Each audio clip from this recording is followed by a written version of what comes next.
बातमी भंडाऱ्यामध्ये भाजपच्या परिणय फुके आणि शिवसेनेच्या नरेंद्र भोंडेकर यांच्यामध्ये जुंपली आहे। दोघांनी थेट इशाऱ्यांचीच भाषा केली आहे। मुख्यमंत्री आमच्यामुळे आहेत हे विसरू नका असं भोंडेकर म्हणाले, तर आमचे आणि दादांचे आमदार सरकार बनवण्यासाठी पुरेसे असल्याचं फुके म्हणाले।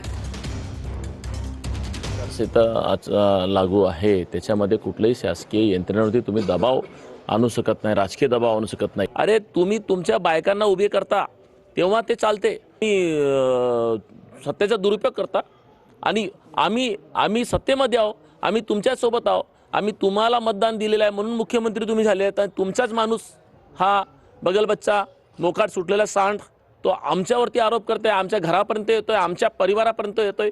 याला जरा आवरला पाहिजे, नाही तर तुम्हाला जर धिंगाच करायचा आहे तर आम्ही पण तुमच्या मंत्र्याचा काढू भ्रष्टाचार किती करायचे आहेत, किती कोण पैसे घेते। तर आम्ही सत्तेमध्ये आहो, आम्ही तुमच्या सोबत आहो, आम्ही तुम्हाला मतदान दिलेलं आहे म्हणून मुख्यमंत्री तुम्ही झाले। तुम्ही एकरी भाषेमध्ये महिलांना बोलता, तुम्ही भ्रष्टाचारावरती काढता।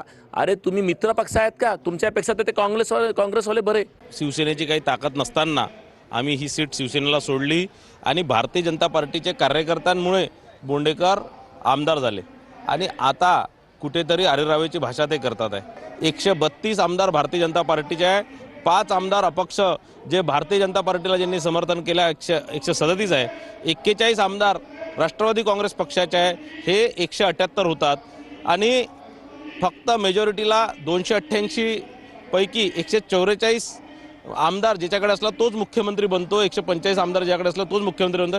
178 आमदार इथे झाले। त्यानंतर शिवसेनेचे 57 आमदार आहे, त्या 57 पैकी 56 राहिले तरी सरकारला कुठेही काही फरक पडणार नाही। एक तुम्ही दुसऱ्या पक्षासोबत आज जर तुम्हाला काँग्रेस पक्षाचा आणि या सगळ्या पक्षांचा जर पुढका येऊन राहिला तर तुम्ही हमखास जाऊ शकता, पण अरेरावेची भाषा हे आम्ही सहन। सगळ्यात मोठी डॉन बोर्डीकरांची लेक आहे असं भाजपच्या राज्यमंत्री मेघना बोर्डीकरांनी म्हटलंय। राज्याचे बॉस फडणवीस आहेत असा बोर्डीकरांनी बांगरांना इशारा दिला। 137 आमदार भाजपसोबत आहेत असंही मेघना बोर्डीकर यांनी म्हटलंय। हक्काचा भाऊ म्हणून आपले देवभाऊ नेहमी आपल्या पाठीशी राहतात, म्हणून कोणत्याही कोणाच्याही कसल्याही काही आता आमच्याकडे जिंतूरला तसेच धमक्या द्यायला सुरुवात केली, धमक्यांना घाबरू नका। सगळ्यात मोठी डॉन बोर्डीकरांची एवढंच की धर्म पद्धत भांडण लावायची नाही तर मग तुझं हेच करतो तेच करतो, कसल्या धमक्यांना। अरे एवढे मोठे नेते आपल्यासोबत असतात, कोणाला काय झालं घाबरायची गरज। 30 आमदार असलेले 137 आमदार भारतीय जनता पार्टी सोबत आहेत आणि आज या ठिकाणी सरकार सुद्धा आमच्याचमुळे आहे, भारतीय जनता पार्टीमुळेच आहे, हेही बांगर साहेबांनी विसरता कामा नये। आणि राज्याचा बॉस किंवा राज्याचे प्रमुख हे मुख्यमंत्री देवेंद्र फडणवीस साहेब आहेत, हेही बांगर साहेबांनी विसरू नये। निलेश राणे यांच्यावर मालवण पोलीस ठाण्यामध्ये गुन्हा दाखल झालेला आहे। घरामध्ये बेकायदेशीररित्या शिरल्याचा भाजप कार्यकर्ते विजय किनवडेकरांनी निलेश राणेंवर आरोप केला होता, तर निलेश राणेंना बळीचा बकरा बनवलं जाते। शिवसेनेमधील इतर नेते रवींद्र चव्हाणांवर का बोलत नाहीत असा सवाल नितेश राणेंनी केलाय।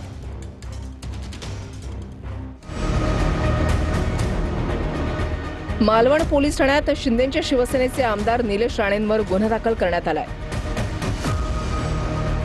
भाजप कार्यकर्त्याच्या घरात बेकायदेशीररित्या शिरल्याचा आरोप निलेश राणेंवर आहे। भाजप कार्यकर्ते विजय केनवडेकरांनी तक्रार दिल्यानंतर निलेश राणेंवर गुन्हा दाखल करण्यात आलाय। निलेश राणेंवर 189(1), 189(2), 329 आणि 356 कलमांतर्गत गुन्हा दाखल करण्यात आलेला आहे। ज्यांच्या घरात पैसे सापडले त्यांना साधी नोटीस नाही, त्यांना साधं पोलीस स्टेशनमध्ये बोलवलंही नाही आणि आम्ही तो गुन्हा पकडून दिला, हा आमचा गुन्हा झाला। ज्यांनी कॅमेरा पकडला होता ना त्याला पण आरोपी केला आहे। काय म्हणणार आपण, याच्यामध्ये सांगण्यासारखं दुसरं आता काय राहिलेलं नाही, काही हरकत नाही। असे अजून 10 केसेस माझ्यावर झाले तरी पुढचे जे काय 3-4 दिवस आहेत मी काय यांना सोडणार नाही। नोटीस आपण दिलेली आहे, FIR आपण केलेला आहे, आता मला अटकही केलं पाहिजे। आपण नुसतं नोटीस देऊन कसं होईल, अटक ना कधी करणार? रवींद्र चव्हाण साहेबांच्या मार्गदर्शनाखाली हे सगळं चालू आहे। ते किती वेळा फोन करतायत, कोणाकोणाच्या नंबरवर फोन करतायत, त्यांचा PA किती लोकांना फोन करतोय, किती लोकांच्या टचमध्ये आहे, हे मलाही सगळं माहिती आहे। तुम्ही जर थांबवलं नाही अजून हे बरंच टोकाला जाणार आहे. अनधिकृतरित्या घरात शिरल्याचा आरोप विजय केनवडेकरांनी निलेश राणेंवर केला होता. त्या ठिकाणी निलेश राणे साहेब खाली शूटिंग करत वरती आले. माझ्या निवासस्थानामध्ये त्यांनी अनधिकृतपणे प्रवेश केला आणि त्याचबरोबर माझ्या बेडरूम मध्ये पण गेले. साहेबांना विचारलं, साहेब काय झालं? तर साहेबांनी मला बेडरूम मध्ये नेऊन दाखवलं. हे बघा, हे असं हे तुम्हाला शोभत नाही, तुम्ही हे आहे. निलेश राणे साहेबांसाठी आम्ही पण काम केलं. ते काय चुकीचं केलं का काम आम्ही? तुमची लोक मोकाट काही केलं तरी त्यांना सगळे अधिकार आहेत. चोरी करा, डाका टाका, पैसे उधळा, ना सगळे अधिकार आहेत निवडणुकीमध्ये. आणि आम्ही गुन्हा पकडून दिला तर आमच्यावर केसेस होत आहेत. काही हरकत नाही. मी कधी म्हटलं होतं मला आठवत नाही, तुम्ही म्हणत असाल कदाचित. एक गुन्हा कोणी दाखल केला आहे आपल्याला माहिती आहे की नाही मला माहीत नाही, परंतु मी आलो आहे निवडणुकीच्या प्रचारासाठी.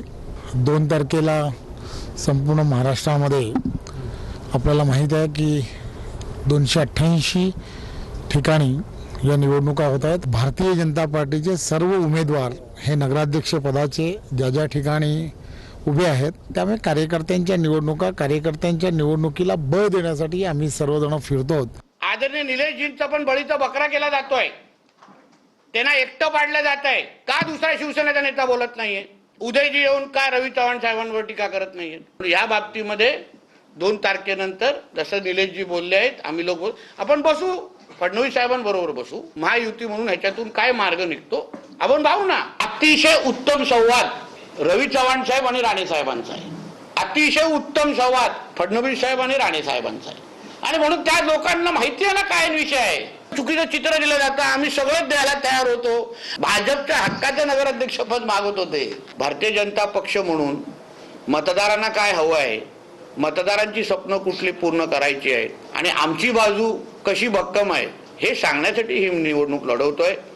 निवडणूक आयोगाने काय करावं, पोलीस खात्याने काय करावं हे सांगण्यासाठी ही आमची निवडणूक नाही किंवा आम्ही लढवत नाही. सिंधुदुर्ग जिल्ह्याच्या सगळ्या नगरपालिकेचं नेतृत्व दीपकभाई केसरकर आणि निलेश राणे करतायत.